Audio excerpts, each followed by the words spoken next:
Hi, good afternoon. We're here with Malcolm Davidson from UK Moneyman. How are you doing, Malcolm? Afternoon, Mike. Brilliant, thank you. It's an interest rate announcement today, so we're obviously pretty busy.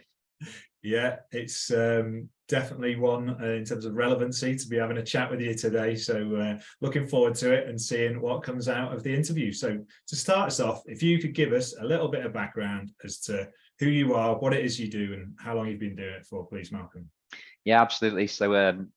So the company's UK Moneyman, and really I'm a mortgage broker, kind of born and bred. I've only practically worked in financial services most of my career, but a couple of years. I mean, specialised in mortgages since 1997.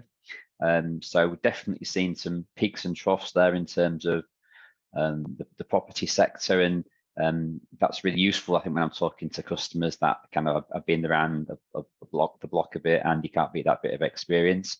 Myself and my wife Amy formed UK Moneyman back in 2009, which was a really interesting time because that was just off the back of the credit crunch. So mortgages were really hard to come by, and we basically started the business from scratch. And where we are today, we're up to a team of 34 people, gone office based in Hull. Up until COVID, we were seeing our customers face to face, typically going out to see them at home. Of course, that's all changed now, and rather like our interview today, most of our engagement is through telephone and video calls. And what we really love is to build ongoing relationships with all our clients. So that's typically like a first-time buyer, perhaps buying for the first time, and then some remortgages or the move up the property ladder. And we also do later life as well. So it's proper cradle to grave kind of lending. It's helping those younger applicants onto the ladder. And then when it comes to things like equity release mortgages, we're helping people that are much more mature as well. Great stuff. I was having a look at your website and thought, yeah, you are an expert in mortgages, as you say, going right through the suite of options, depending on what it is that you're looking for. Any sort of kind of mortgage seems to be covered there. So that's brilliant. In terms of next question and leading on to that, which is nice, is what would you say you do differently? You've reflected on, I suppose, the kind of customer service there, but yeah, in terms of all the other providers or options out there to help assist with mortgages, what makes you stand out from other people in the market, would you say? Well, I suppose we would start there with like the marketing aspect. So we don't have any introducers as such. So most mortgage brokers have like estate agents introducing customers, referring customers to them. We did things a bit different when we started the business, and we wanted to provide financial education for people. So that normally starts online. So we do lots of YouTube videos and publish helpful guides to help people on the way. Perhaps people aren't ready to engage with us at that very early stage. And then from that initial education piece, we offer everyone like a free initial consultation, where you'd be surprised probably that only half of my time is actually spent talking to customers about mortgages. It tends to be more about the wider aspects of property purchase.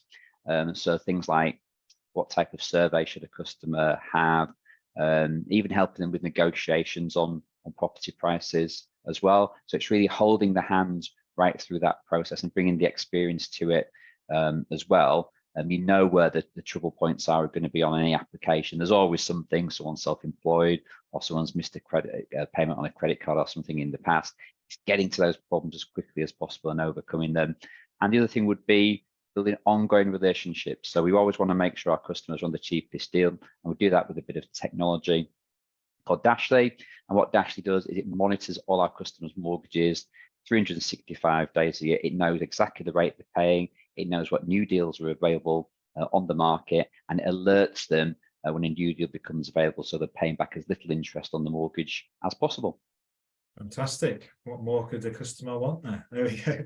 So in terms of the future of the business and kind of where you are now, obviously the landscape of business has been through a lot of turbulence the last few years. What do you see as the future looks like for you guys, and what are the sort of main challenges that you can predict at the moment? Well, you rightly say it's been one thing after another these past few years, and the property market can withstand most things. It's highly resilient. The only one thing that it can't deal with very well is uncertainty, and we've definitely had a few moments of that in the last few years, starting probably with Brexit and general election, where people weren't sure what was going to happen with their jobs, and that leads people to sort of sit on their hands, into COVID, and then the stamp duty holiday, which was this enormous spike of interest. So you remember at the beginning of 2022, there was over 20 buyers for every house that was for sale. And now into cost of living crisis, where people are concerned about the ongoing affordability of the mortgages that were taken out, where they were paying 2%, 3%, and now looking at 6% plus. So it's that kind of volatility that's been the most challenging thing. It sort of doesn't matter where the level of the business is, where the level of the activity is. What's very hard to manage is how many people you need in your business at any one time, because as a business owner, you're carrying fixed costs of staff, and you want to retain all your team that you've worked really hard with. And we've got an amazing team, and we've been really lucky to recruit really well locally in our office based in Hull. And you want to keep as many people as possible. But when these outside events are having a negative impact on the level of activity, obviously that's putting pressure on that. And then we get the opposite, where usually a peak follows these troughs, because people don't decide, I'm never going to buy a house. They just think, actually, we're just going to wait and see, and put that move off for 6 months or a year. When that flurry of activity hits, like it did when the government did the stamp duty holiday, then we're severely understaffed. And that is the biggest challenge, and remains the biggest challenge. So all we hope for going forward is a bit more stability. And probably the last time we experienced that was for most of 2019. Sure. How would you say over the last, because you started 2009, so just after the crash, the fallout from that, to this point, is it typical anyway? I mean, I know I'd say we've seen some events, or the perspective on it is that it's really rocky, but is this just indicative of life sort of in general? What's your experience over the last 10 or 12 years? Has the last few years really been tricky or interesting in that respect, or would you just say it's part of kind of the flow, the cycle of how things go? I think the maturity of a business owner comes into play here, and you've got to understand, or got to try your best to understand, when some growth is happening due to something really good that you're doing, some improvements that you've made, or advancements in technology, and or is it the external things that are happening that's causing this spike, because you can get really carried away with how good you are, and all of a sudden you expand too quickly. So I think with maturity, I've come to realize we're not as any better as a business when we're far more active, or we're submitting more mortgage applications. It just means that the market is flowing in our favor at that particular time. In terms of the current volatility, in 26 years as a mortgage advisor, now I don't think I couldn't say this was typical these last few years, after one thing after another. Normally you get these big events every 5 or 10 years, and it just feels that these last few years we have had quite a lot thrown at us. The very fortunate thing about working in the mortgage sector is that, as I've alluded to, people don't decide not to buy a house. They're just sort of saying not right now. And that's in contrast to some other sectors where, if you look at things like how hospitality suffered during COVID, well, that money doesn't come back, does it? It's not as if that family goes on that, has that party, or goes on that holiday. It's gone. Okay. Whereas ours is just creating pent up demand that we have to deal with at a later date. So it's definitely challenging, but I don't think it's the worst sector to be in. At least we're not relying so much on people's disposable income, because people do always need somewhere to live. True. So with that experience, 26 years you mentioned there, what, if there's one lesson you could pick out of all of that? Perhaps, I mean, sometimes people, 2 or 3 pop out, so that's fine in the end, because there's such a raft of experience to go on. But if there's, one lesson you could share one or two that you feel is the most sort of prolific, most important that you've learned to date, please feel free to share that. Yeah, so I would say the most important is to build a trusted team around you, and a team that's shaped around your own core values, the things that are important to you as a business owner, and you've got to align your people with that. So you can educate your staff, you can train them, but it's what's inside them. And I think to surround yourself with people that share your common values. In our case, it's that commitment to delivering a really good customer experience, because we so rely on those reviews these days, and that's really a big part of our marketing. But you've got to be able to deliver those reviews and help those deliver the service that leads to those reviews. So to me, having that team of people, that way you can go on holiday for a week and you can rest thinking, actually, I can turn my phone off perhaps for maybe half an hour, and things are going to be okay. These aren't necessarily the people that could drive a business forward, like a business owner could do, but certainly people where your business is in safe hands. So I would say recruit wisely. You can train up the skills, that's not a problem, but it's those shared common values, I think, that are really important in terms of having a team that you can trust.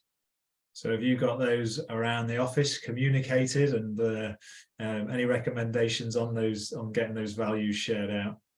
Yeah, the way that we did it is that Emmy and I came up with the core values. I think it should start with the people at the top of the organization.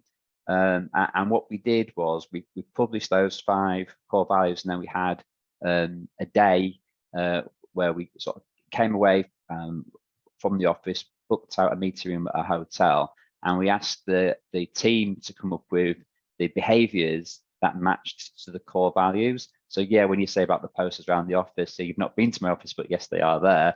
We've got the core values everywhere, but underneath each core value, we've got the behavior. And so, for example, in terms of responsiveness, which is one of our core values, it's we answer the phone within so many rings. It's those types of things, but those behaviors within the core values, they were all from the staff. Not one of those things was influenced by ourselves. So that's how we've done it, and that really helps with the management. You know, when things aren't going so well, you can quickly say, well, is this a behaviour that's reflective of the core values? And it's been a really important part of what we've done, and we've got a great culture within us as well. A lot of social things that the team do, like going out to the races and for meals out, and the bingo nights and all sorts of things that the guys get up to. So there's some close friendships and a couple of relationships that have been built from within the team.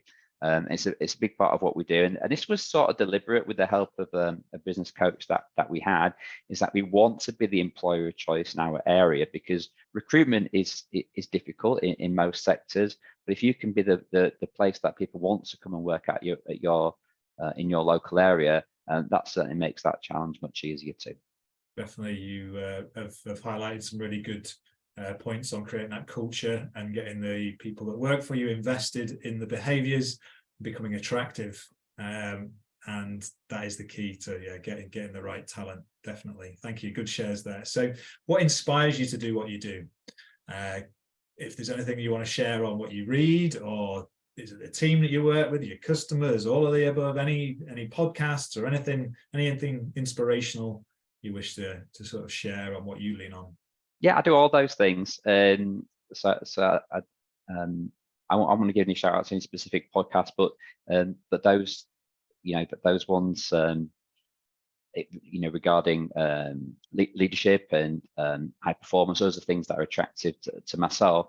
In terms of my motivation, it's not particularly recognition in terms of the company. I'm not too bothered about how the industry sees us, but what's really important is to be able to help people. So that's helping people within my team develop, and more important than that, helping customers along their journeys. So buying for the first time or moving up the property ladder, and I'm still a practicing advisor. So that's my hobby on an evening. So I'm in the office during 9 to 5 normally, and then start the day job at 5 o'clock and speak to some customers. And that's really important. I think it helps with my management of the team as well, because in terms of this advisor team, we've got 12 mortgage advisors within the team, and I'm never asking them to do anything that I'm not doing myself, and it keeps me really close to what the customers are saying as well. So I realize that's not possible in bigger organizations, but we're still at a size where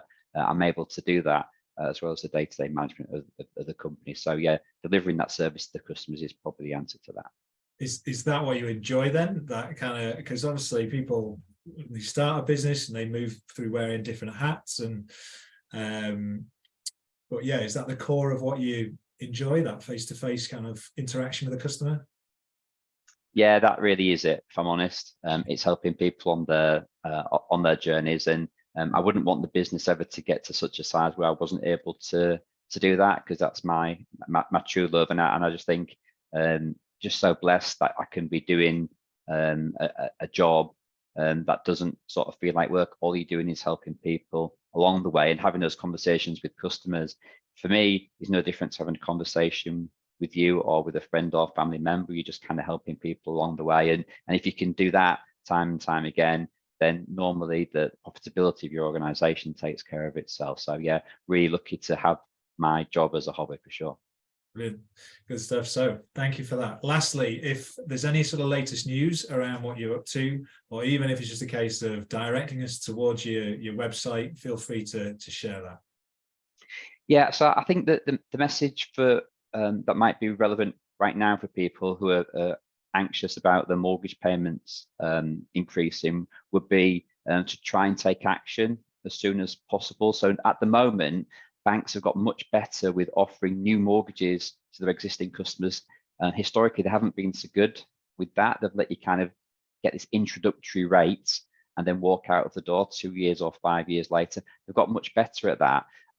So if you're one of the people that have had one of these low fixed rates that's coming to an end is next 6 months, I would really urge people more than ever to look at fixing into a new deal at the earliest opportunity, and not necessarily a plug for ourselves. It's to look at the deals that your bank is offering, but please make sure you compare that with the deals that are out there, because there are savings to be made. So not a plug necessarily for UK Moneyman, but just a bit of advice to consumers. Don't leave it until the last minute. And we've had a base rate rise today, and perhaps we're not even at the end of it yet even. Great stuff. Thanks, Malcolm. Appreciate you being so open with all that you have and giving us some words of wisdom on mortgage advice there. I wish you all the best for the future of the business. Cheers, Mike. Anytime.